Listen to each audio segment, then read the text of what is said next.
Vamos lá, Caião, boa tarde. Eu gostaria de saber como tirar uma visão que eu tenho sobre a vida. Eu, ultimamente, estou tentando eliminar minha própria hipocrisia. Porém, eu estou bem decepcionado. Consigo ver os frutos do Espírito em todos, amor, paz, etc. Porém, para a minha pessoa, eu vivo me condenando, pois não consigo ver Cristo em mim. Me ajuda, Caio, o que eu tenho que fazer? Tem que parar de tentar ver Cristo nele, não é? Isso é uma coisa muito perversa. Já pensou eu passar o dia dizendo... Naquele livro, quando eu me converti, tinha um livro que era um best-seller, chamado Em Seus Passos que Faria Jesus. Era o maior best-seller cristão do mundo. Em Seus Passos que Faria Jesus. Eu estava em pé de igualdade com o poder do pensamento positivo do Norman Vincent Peale, que é o pai de toda essa autoajuda que você encontra na Terra, vem do Norman Vincent Peale. E boa parte também dos coachings motivacionais vem do Norman Vincent Peale. E o outro livro lido e absorvido por todos era Em Seus Passos que Faria Jesus. É uma coisa bonita o nome, não é? É, bonito. Lindo. E tinha coisas lindas no livro, histórias bonitas. O cara que ia por uma vereda e de repente ele perguntava em meus passos o que faria Jesus e mudava o rumo da vida. Histórias e testemunhos maravilhosos. Só que aquela proposta tão bonita acabou se transformando numa neurose enlouquecedora.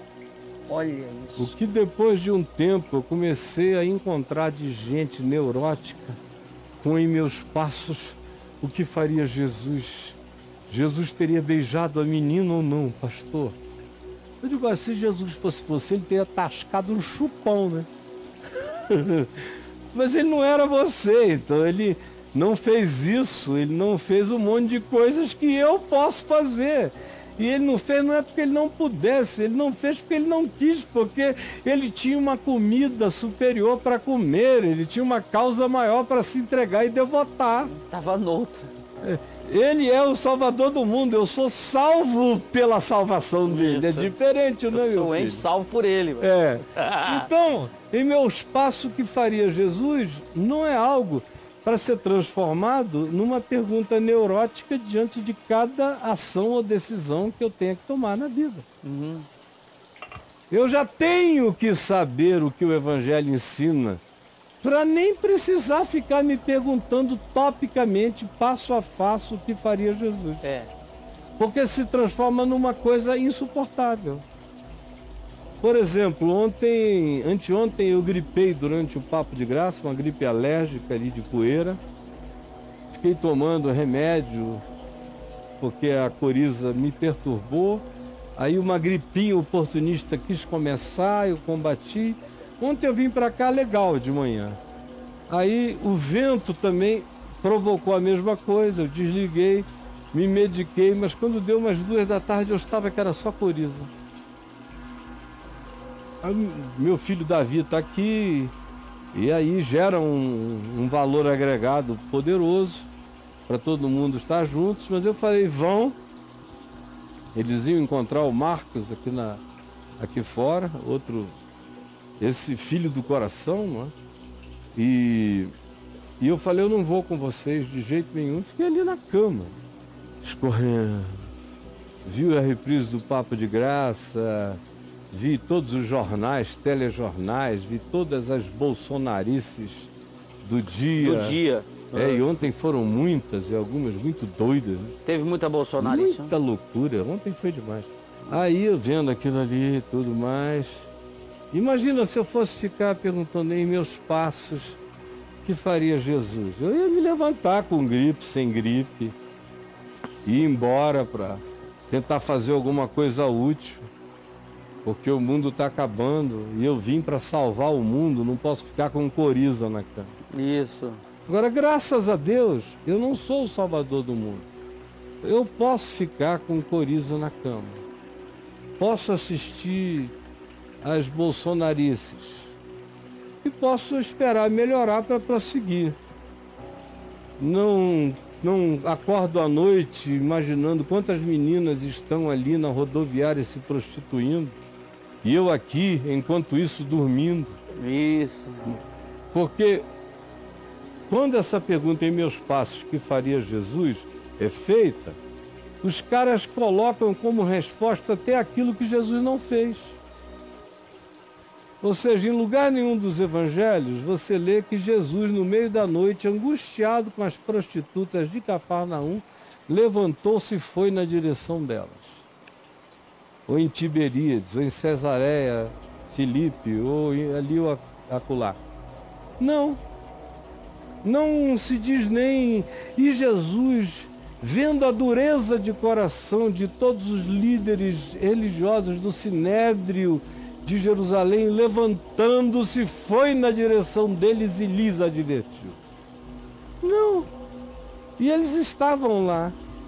E tinha um monte de outras coisas que estavam lá e que Jesus sabia. Ele não fez nada a respeito. Ele fez o que ele viu e quis responder ao que viu. Mas não era porque as coisas existissem como existissem que ele se sentia na obrigação de se levantar e ir lá tratar delas.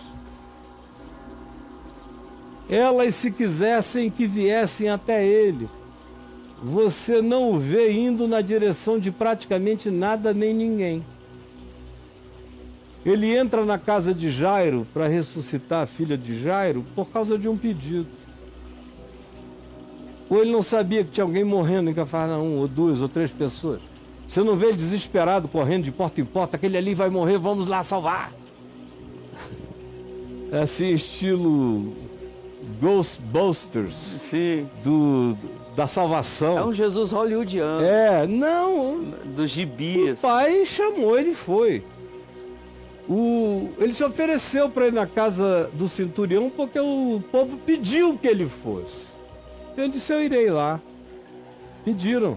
Mas no caminho o centurião disse, não precisa nem ir. E ele não foi. Mandou uma palavra. Isso. Essa é maravilhoso. Lázaro, mandaram dizer, está doente. Ele esperou o cara morrer. Chega lá, o sujeito está podre há 4 dias. Então, em meus passos, o que faria Jesus? Se as minhas amigas Marta e Maria mandassem me dizer que o meu amigo Lázaro estava morrendo, eu iria dizer a Jesus no meu lugar, ia sair correndo daqui desesperado, ia parar a enfermidade. Então, eu não pergunto em meus passos o que faria Jesus. Eu aprendo Jesus no Evangelho. E obedeço o Espírito da sabedoria do Espírito de Cristo em mim. Nunca contra o Evangelho, mas nunca no desespero da minha neurose de ser um super Cristo, um super Jesus, um Jesus ansioso e aflito para salvar o tempo todo e que não consegue nem deixar alguém morrer em paz perto dele. Então, essa pergunta é a primeira coisa que você tem que deixar de lado. E aprender o Evangelho. Porque tem muita coisa que a gente faz que Jesus nunca fez.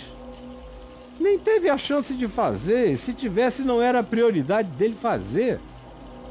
Mas é a minha, eu faço e eu posso. E não tem nada de errado. Jesus nunca tomou uma ducha na vida. Jesus provavelmente nunca tenha pulado de cabeça numa piscina. Ele sabia andar sobre as águas, mas talvez não tivesse aprendido a nadar como homem.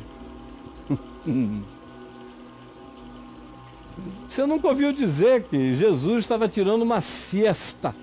Depois de um grande banquete, Jesus sentiu profundo sono e dormiu a tarde inteira. Dá um cochilo. Mas eu me dou esse direito. E na minha vida, Jesus dorme depois da feijoada. Com toda paz. Jesus pode não ter comido uma feijoada. Com toda paz. Depois do cordeiro, depois de seja lá o que for.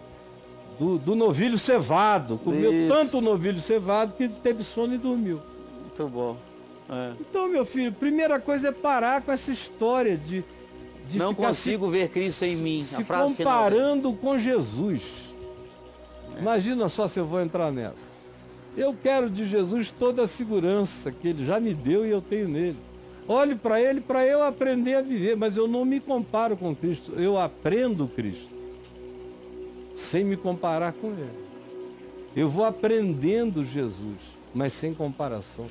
Porque a comparação faz qualquer coisa ficar ruim.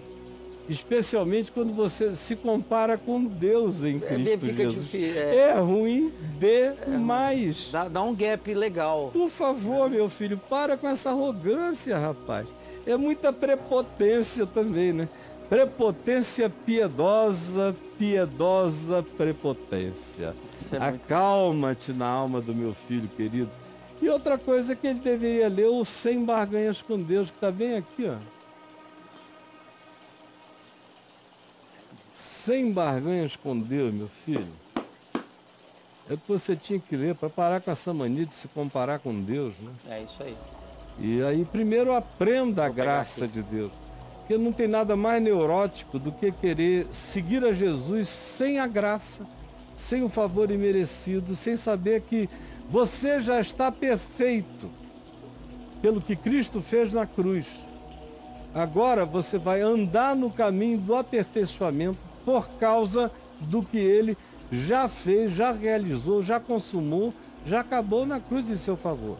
Então você está justificado, você em Cristo é perfeito para poder crescer todo dia em maturidade, em conhecimento e em graça, um dia depois do outro. O resto é neurose, é presunção religiosa e não faz bem a cabecinha de ninguém, tá bom? É um mal horrível, pode te adoecer. Eu já vi gente ficar doente por causa disso.